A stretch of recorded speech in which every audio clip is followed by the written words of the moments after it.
Ынтымак каяктан башталат? Ынтымак деген эмне деген? Ынтымак деген бул сүйүү деген. Ынтымак деген бул биримдүүлүк деген. Ынтымак деген бул бир жакадан баш чыгаруу деген. Ынтымак деген бири-бирин сыйлоо деген. Ынтымак деген бири-бирин урматтоо деген. Ынтымактын башаты үй бүлөдөн башталат. Ынтымактын башаты үй бүлөдөн башталат. Жакынын, бир тууганын, агасын, инисин, акесин, үкөсүн, ата-энесин, күйөөсүнө, аялыны сыйлоо менен башталат. Ынтымагың жок болсо ит менен кушка жем болорсуң, ынтымагың болсо аялың менен журтка тең болорсуң дейт. Ынтымагыбыз болсо журтка тең болобуз. Ынтымагың болбосо койнуңдагы аялыңды алдырасың.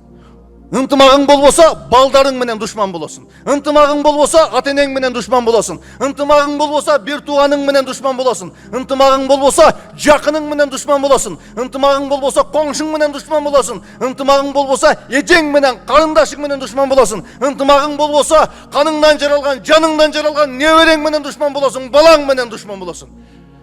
Ынтымак үй бүлөдөн башталат. Бөлүнүп жарылуу үй бүлөдөн башталат. Качанда балдарыбыз ийгиликке жетсе, ийгилик жаратса, аталар айтып коет. Ой, кимдин баласы? Кимдин баласы? Кимдин баласы? Атасынын баласы. Качанда бир кемчилик келсе, бир касак кылып келсе, кимдин баласы? Тайекесинин баласы. Тайларын тарткы. Жейин, тайын тартат. Тайларынан го деп баштайбыз.